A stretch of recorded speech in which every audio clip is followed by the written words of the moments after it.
So I bought more seeds. I know I said I wasn't going to do any seed shopping this year, but there were a few things I wanted that I found at a place fairly local to me. And this is the very exciting package that I have been talking about for a few weeks now. And that would be my Mecanopsis seeds from the UK. Yes, they got here, and they got here safely.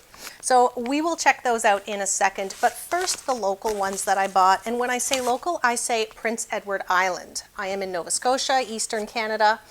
A fairly small province, and PEI is even smaller, but it has Vessies, one of our largest mail order, I suppose, seed and plant. They sell quite a few perennials, bulbs, bare root, fruit, all kinds of stuff like that. And I shop from them fairly often. So there were a few specific things I want, and I got a couple of other things too. Before I tell you what I bought, if you know me fairly well by now, you'll know that I don't like to do things exactly the way everyone else likes to do them. And you see just about everybody who grows flowers talking about those queen lime zinnias, which I have not grown yet, but I bowed to social pressure and I bought queen lime orange and queen lime red. I actually have 2 packages of queen lime red, which was an accident, but an accident that I'm not that upset about. So 3 packages of queen lime.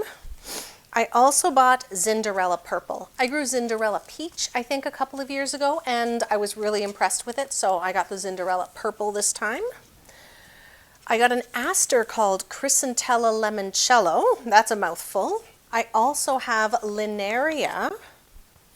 For a moment, I forgot what these are, but I think I remember they're a low-growing border annual, but a fairly hardy one which can withstand frosts and short-duration freezes up to -4 Celsius, which is pretty cold. So I'm going to start those right away. And then I have some, oh, not done with the flowers. I do have some veggies too.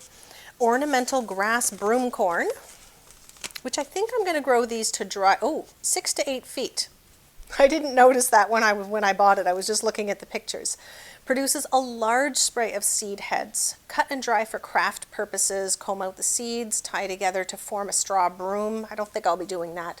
Celosia Bright Sparks Mix. I have a few different celosias already, but I love them. So this is a different one. And then we get to veggies. I got a broccolini and a package of carrots because I have none left, and German chamomile.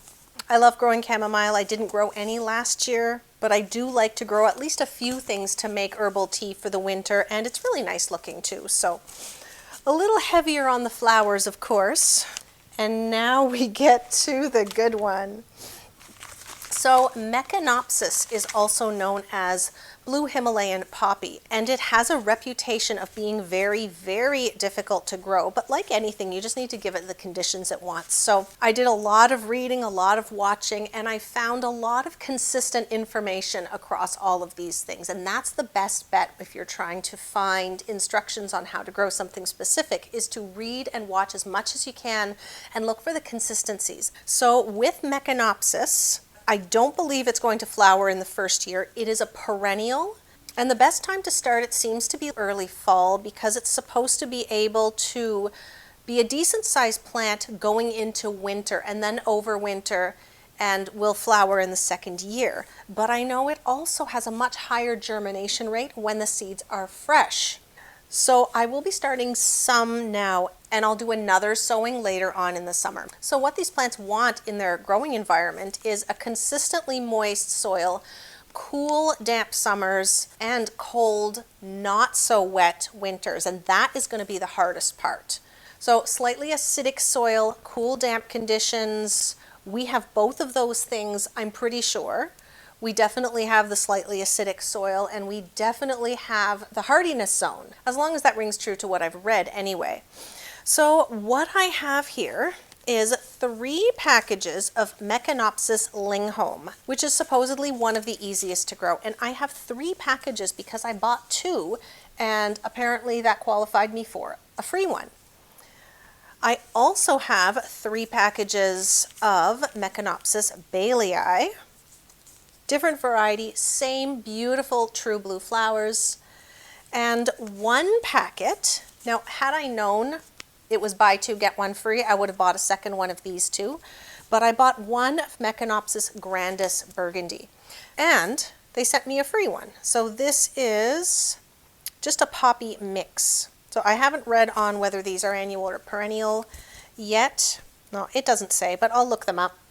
So all of these came from Plant World Seeds in the UK, and I cannot attest to the quality because I haven't started them yet, but we are going to do that shortly. I'm going to start these today. So Plant World Seeds is in the UK, and it is located in Newton Abbot, Devon. It does list that these are a hardy perennial. The Mecanopsis grandis burgundy, 60 to 90 centimeters.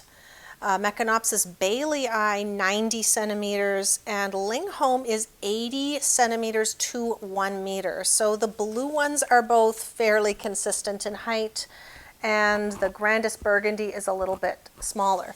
I say smaller, but 60 centimeters to a meter is not small. So all in total, I have 7 packets of Mecanopsis seed. So knowing that they will ship to Canada, if I can figure these out, I'll be getting more. So I think we should go down and start these next. There we go. And I do have room in here because I have brought a few things out to the greenhouse. So this top shelf is, completely empty because I forgot to bring a few things out to the greenhouse, but they'll go tomorrow. There we go. Those are the carnations. I just repotted them yesterday. The Chabot, Marie Chabot and La France. Those will go out to the greenhouse tomorrow. We're getting a pretty good string of warm temperatures, and overnight is a bit warmer.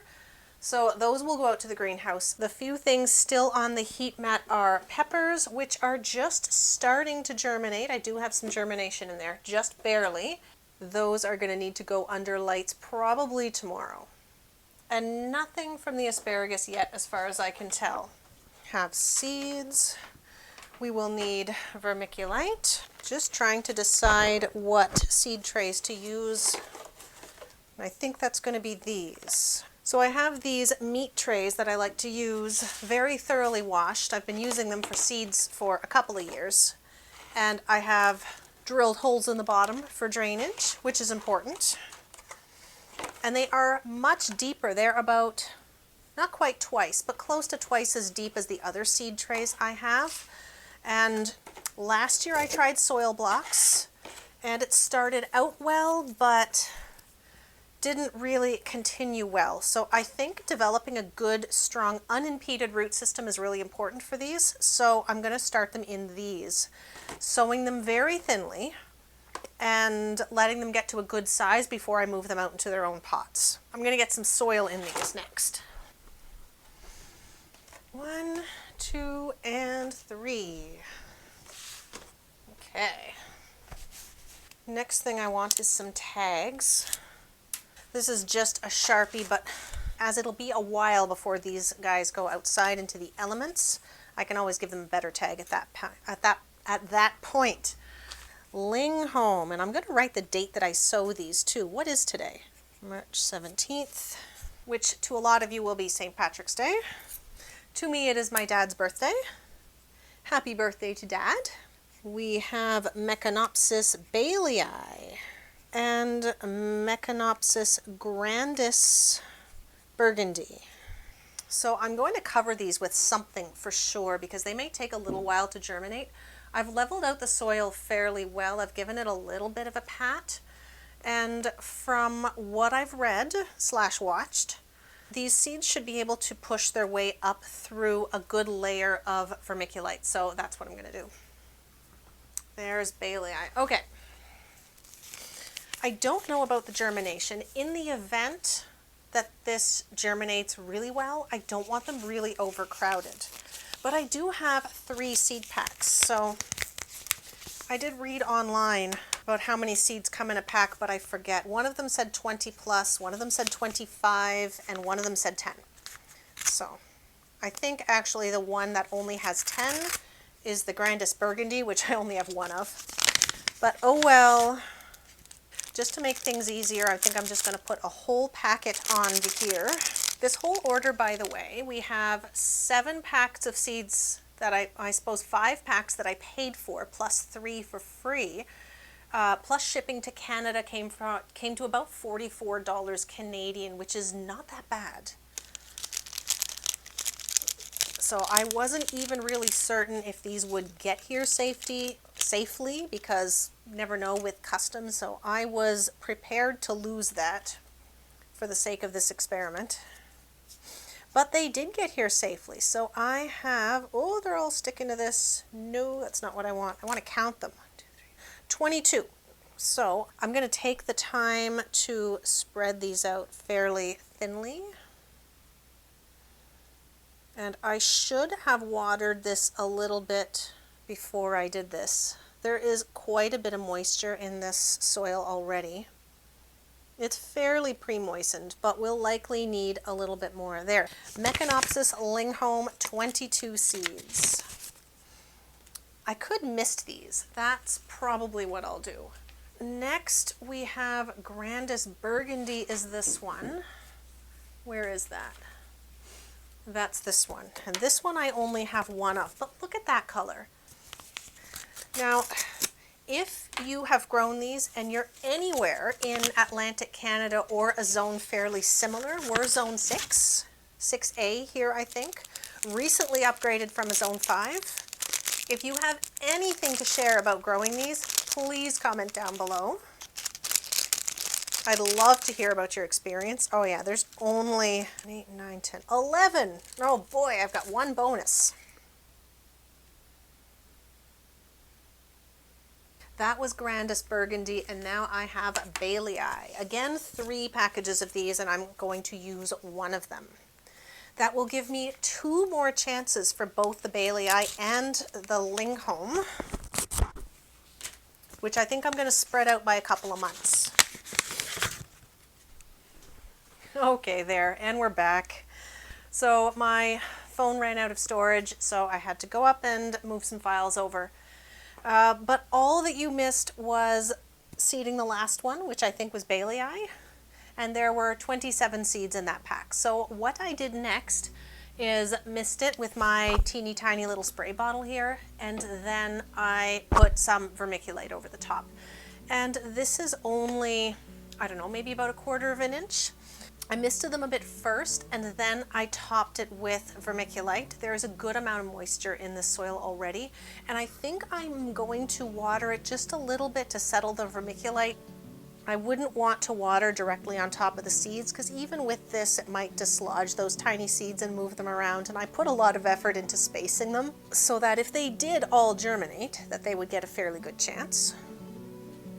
But the point of watering the vermiculite is just because it's so dry, it's likely to absorb some of the moisture from the top layer of soil, which is where the seeds are, and I don't want that to happen. So I'm watering just enough to get the vermiculite damp, and maybe a little tiny bit more, so that those seeds have a good amount of moisture.